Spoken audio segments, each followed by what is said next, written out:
I am the voice.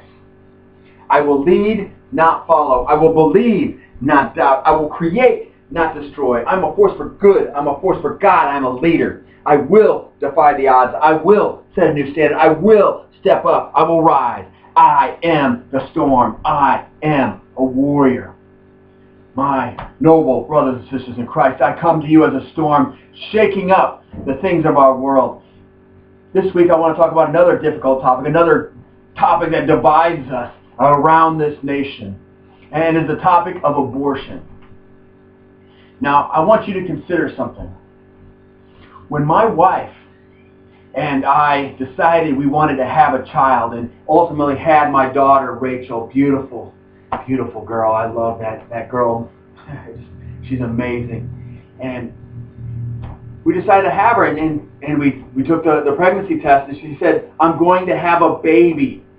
She did not say, I'm going to have a fetus. I'm going to have some bunch of cells. I'm going to have a baby. From the moment we knew she was pregnant.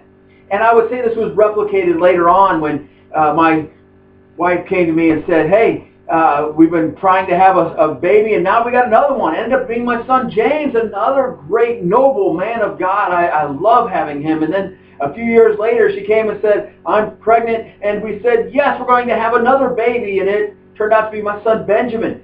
We had 3 children, and we thought of them as children from the very beginning. The Bible tells us that when we were within the womb, that God knitted us together. Inside of that womb, we were a complete life. We were human, living organisms at that point. We were alive. So what we are arguing about in this nation is we're trying to argue saying, is that a life or is it not? And I'm telling you, it is clearly a life. And if you take away life, that is called murder. I'd like to do a quick comparison to this. I read a lot of history. I love history. But I find it amazing and very disturbing, honestly, when I read through history of our legislature, the Congress, debating, the National Congress, debating whether it's okay, whether we have to have laws to prevent people from being lynched. They debated, is it okay that we kill a life? And I want to suggest that this is no different.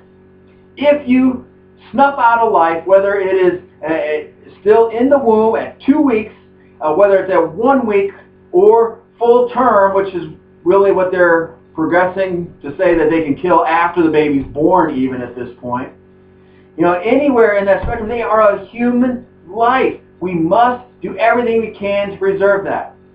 Now, those of us in the church, this is part of our challenge. We need to defend life on the front end, the pre-birth element of things. But once they come out, we also need to care about their life. If you want to call yourself pro-life, you must do everything you can to serve and love those who are of different races, people who are poor, middle class, wealthy, whatever they might be. We must reach out and love them throughout their lives.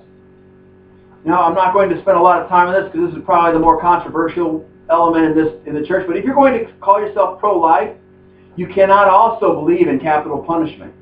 You could be anti-abortion. That could be a possibility. But if you are saying, I am a pro-life person, you must also be anti-capital punishment. So my brothers and sisters, out of love, I challenge us to love life. Love life, whatever form it takes. Love life inside the womb, outside of the womb, all the way from the cradle to the grave. We need to love one another and experience life with them. So my noble brothers and sisters, I hope I'll see you back next week. We'd love to hear some comments from you. Love to hear from you. Have a great day.